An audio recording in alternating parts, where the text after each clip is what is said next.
When Money Talks, the High Price of Free Speech and the Selling of Democracy. Written and narrated by Derek Cressman. Foreword by Tom Hartman. In this book, Derek Cressman makes the powerful and persuasive claim that by enhancing freedom of speech through its Citizens United ruling and others, the U.S. Supreme Court has done real damage to actual freedom of political speech in America. So much damage, in fact, that our democratic republic is now in a serious crisis and heading in a very, very bad direction. Cressman, with elegant examples, shows how historically we have actually enhanced political free speech by regulating it, be it time limits for public input at a city council meeting or the time limits for debate in Congress. And he shows how, by embracing a radical, libertarian-like position of laissez-faire with regard to money in politics, the Supreme Court has driven our democratic process of electing representatives totally off the rails.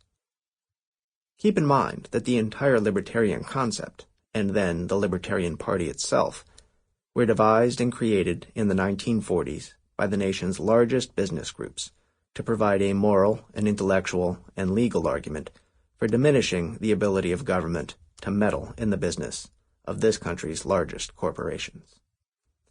Spending money was historically considered a behavior and thus could be regulated, as we particularly did in the early 1970s after the Nixon corruption scandals. With the Buckley versus Valeo decision in 1976, the Supreme Court flipped more than 200 years of legal precedent on its head by ruling that investing money in politicians and the political process was protected by the free speech provision of the First Amendment. The result, now on steroids with the 2010 Citizens United expansion of that SCOTUS doctrine, has been pretty easy to see.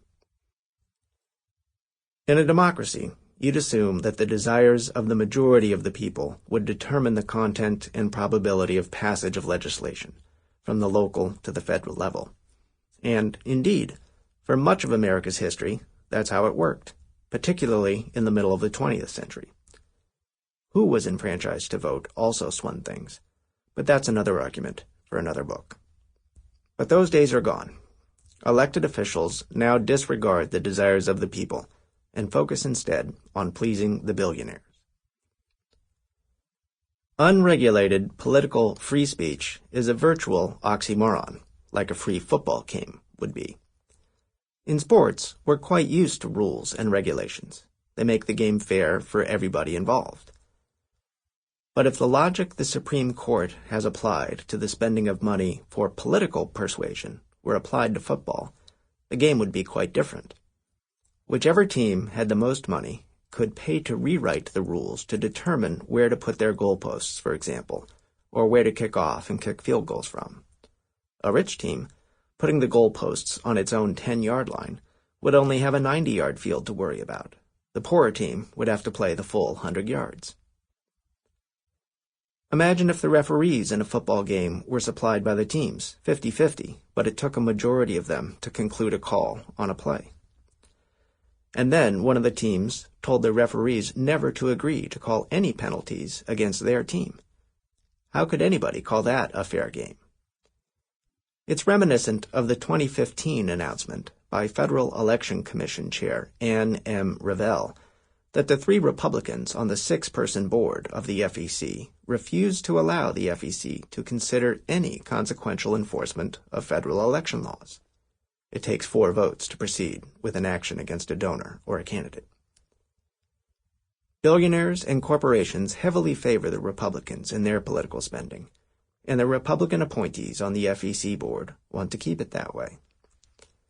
As the Associated Press and the New York Times reported on May 2, 2015, Chairwoman Revelle says she now has essentially abandoned efforts to work out agreements on what she sees as much-needed enforcement measures.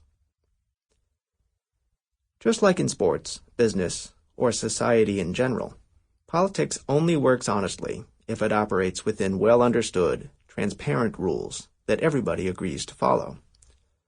When the Sample complete. Ready to continue?